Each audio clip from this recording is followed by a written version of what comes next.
Yeah, good afternoon, comrades. Colin Piper, Brighton TUSC, and a supporter of the Independent Socialist Network.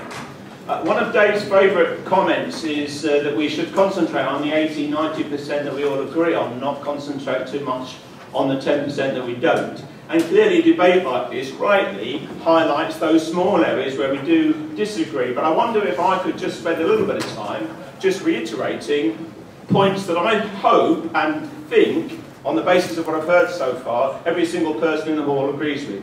I think every single person in this hall agrees that the European Union is utterly corrupt, that it is completely undemocratic, that it operates in the interests of international capital against the interests of working class people, and that it cannot be reformed. I think that's the view of everyone, and I say that now having hopefully stressed what we agree on. I say that having sat very carefully and listened to everyone, and now I'm sorry, I am going to introduce a note of dissent, because I've heard a number of contributions that have hinted that some people in today's meeting have talked, for example, in earlier debates, about not standing against pro-cuts Labour councillors. And I haven't heard anyone say that. I think so. I want to make my position quite clear. I think the European Union is unreformable, and I'm opposed to it.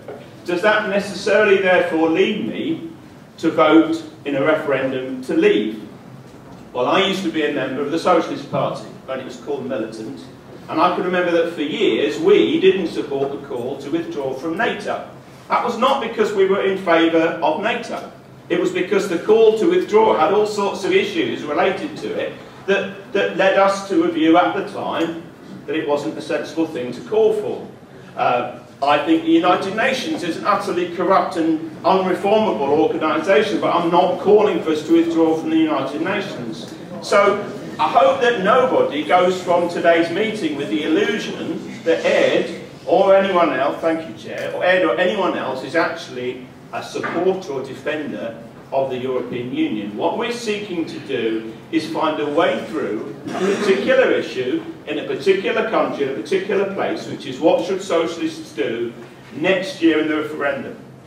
I wonder if I might take up one specific point of Hannah's, and this will have to be my last point, because I don't agree with her specific point when she says that Cameron will lead the Yes campaign. I actually don't think that's likely at all. I think he's already playing a very clever game. He's given his MPs a free vote, and I think much like the Scottish referendum, he will find a patsy to lead the Yes campaign in the hope that whichever way it goes, his career won't be over. But if it is, if the country votes no, and as a result he has to resign, and he's replaced by, let's say, John Redwood, could I ask, in what way will that actually take the working class forward, either here or anywhere else? I simply don't see it, and therefore I think that what we need, to go right back to the beginning of John's excellent contribution, John reads, we need an independent working class voice that puts an independent working class position, and I think we need to make sure that that's completely separate from both the yes and the no campaigns.